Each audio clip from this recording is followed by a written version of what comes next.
आपसे प्रेम करे या ना करे, ईश्वर आपसे बेहद प्रेम करते हैं। ईश्वर के लिए कोई भी जाति नहीं है, सब एक समान है, क्योंकि ईश्वर तो एक ही है। हम भले ही अलग अलग तरीके से पूजते हैं, हम जिस भी भगवान को मानते हैं उन पर पूरा विश्वास करना चाहिए, क्योंकि विश्वास से ही ईश्वर की प्राप्ति होती है। ईश्वर एक ही है, तभी तो आकाश एक है, सूर्य एक है, चंद्रमा एक है। अगर ईश्वर अलग अलग होते तो हर एक जात वालों के लिए सूरज और चांद अलग अलग होते। दुनिया में सूरज और चांद, आकाश, पृथ्वी सब एक ही है। इसका मतलब कि ईश्वर भी एक ही है।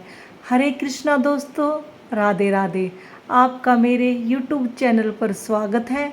आशा करती हूँ सब खुश होंगे, मंगल होंगे।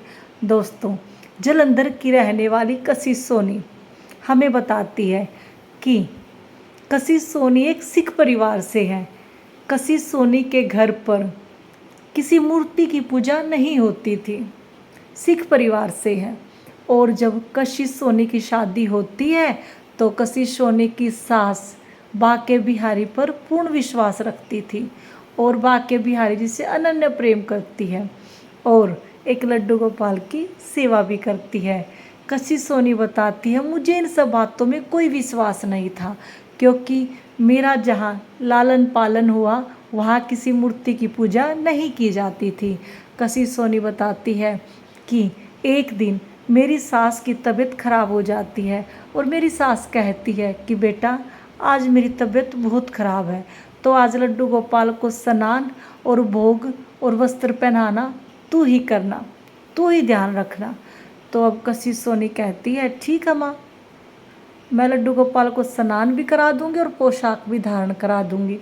तो कशिश सोनी जैसे ही लड्डू गोपाल का स्नान कराती है तो लड्डू गोपाल हाथों से छूट जाते हैं और कशिश बड़ी परेशान होती है और जाकर के अपने ससुर को कहती है कि पापा जी, लड्डू गोपाल मेरे हाथों से छूट गए। मेरा मन बहुत परेशान है कि मम्मी जी को कैसे बताऊंगी, मम्मी जी बहुत ही दुखी होंगी। तो कशिश के ससुर कहते हैं कि बेटा, तुम अपनी मम्मी को मत बताना, नहीं तो बेवजह परेशान हो जाएगी। कोई बात नहीं, आगे से ध्यान रखना। तो कशिश कहती है, ठीक है पापा जी। कशिश ने फिर लड्डू गोपाल का श्रृंगार किया, पोशाक पहनाई, भोग लगाया, सब अच्छे से किया। लेकिन जैसे ही रात होती है तो कशिश को नींद नहीं आती, बड़ा परेशान होती है। ऐसे ही पूरी रात निकल जाती है और सुबह होते ही अपनी सास के पास जाती है और कहती है, मम्मी जी, कल जब मैं लड्डू गोपाल को स्नान करा रही थी तो लड्डू मेरे हाथों से छूट गए और लड्डू गोपाल को चोट आई होगी। तो इस बात पर सोनी की सास कहती है कि कोई बात नहीं बेटा, आगे से ध्यान रखना और आज तुझे मैं स्नान और पोशाक पहना कर दिखाती हूँ, ऐसे ही करना। तो कशिश बड़े ध्यान से देखती है और उस दिन कशिश के मन में भाव उत्पन्न होते हैं कि जैसे लड्डू गोपाल है, किसी ने भी उसे डांट नहीं लगाई, सब ने बड़े प्यार से समझाया। तो कशिश का विश्वास जागृत हुआ।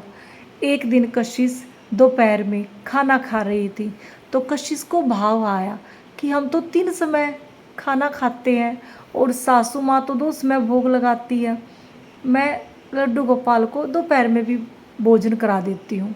और एक दिन ऐसे ही कशिश के मन में भाव आया कि मम्मी जी तो लड्डू गोपाल को कभी सुलाती नहीं है, कितने छोटे से बालक हैं, बैठे बैठे परेशान हो जाते होंगे। सासू माँ तो सिर्फ पूजा पूजा करती है, सुलाना भी तो चाहिए। तो कशिश सोनी के मन में विश्वास उत्पन्न होता है और लड्डू गोपाल को समय समय पर भोग लगाना और उनको सुलाना, उनके साथ खेलना, सब कार्य करना शुरू कर देती है। तो कशिश एक दिन अपने पति से कहती है कि सुनिए, मेरा बड़ा मन है कि मैं बाके बिहारी मंदिर में जाऊं और बाके बिहारी जी से मिलकर आऊं। तो ऐसे ही पूरा परिवार खुश हो जाता है और पूरा परिवार, सास ससुर, कशिश सोनी के हस्बैंड, सब बाके बिहारी मंदिर की ओर चल देते हैं। कशिश सोनी कहती है कि सुनिए, कमरा बांके बिहारी मंदिर के पास लेना, मैं ज़्यादा से ज़्यादा बांके बिहारी जी से मिलना चाहती हूँ। तो कशिश सोनी के पति कहते हैं ठीक है। जैसे ही वृंदावन पहुँचते हैं तो कशिश सोनी के पति बड़ी कोशिश करते हैं कि बांके बिहारी मंदिर के पास में कमरा मिले। लेकिन आप एक बात बताइए, बांके बिहारी मंदिर में जाने के लिए लाखों की मात्रा में भक्तजन जाते हैं, भला किस किस को कमरा मिलेगा बांके बिहारी मंदिर के बाहर? सबको थोड़ी ना मिल सकता है। और सब बांके बिहारी जी से अनन्य प्रेम करते हैं। वृंदावन वही तो लोग जा पाते हैं जिनको स्वयं साक्षात बांके बिहारी जी बुलाते हैं। हम ये सोचते हैं कि हम वृंदावन जा रहे हैं, लेकिन ऐसा है नहीं। वृंदावन जा रहे हैं क्योंकि बांके बिहारी जी हमें बुला रहे हैं। तो दोस्तों, ऐसे ही एक कमरा मिलता है, लेकिन वो दूसरी मंजिल पर होता है। तो कशिश के पति कहते हैं कि देखो, पिताजी के घुटनों में दर्द है, वो ऊपर नहीं चढ़ पाएंगे, तो हम यहाँ कमरा नहीं ले सकते, हमें दूर लेना पड़ेगा। और ऐसे कशिश फिर दोबारा बोलती है तो कशिश के पति बहुत गुस्सा हो जाते हैं और कशिश को डांट लगा देते हैं। जब डांट पड़ती है तो कशिश की आंखों से आंसू गिरते हैं और कशिश के हाथों में लड्डू गोपाल थे, तो अश्रुधारा लड्डू गोपाल के ऊपर गिरती है। इतने में एक सांवला सलोना लड़का आता है और कहता है कि आप लोगों को क्या चाहिए, कमरा चाहिए? आइए मैं दिला देता हूँ। तो उस लड़के के पीछे पीछे जाते हैं और बिल्कुल बांके बिहारी मंदिर की साइड में उन्हें कमरा दिखाते हैं। और जब कमरा मिल जाता है तो पूरा परिवार खुश होता है। फिर कशिश सोनी धर्मशाला के मैनेजर से पूछती है कि यह जो लड़का था, ये क्या आपका एजेंट है जो हमें यहाँ लेकर आया है? तो मैनेजर ने कहा नहीं, हमारा कोई एजेंट नहीं है।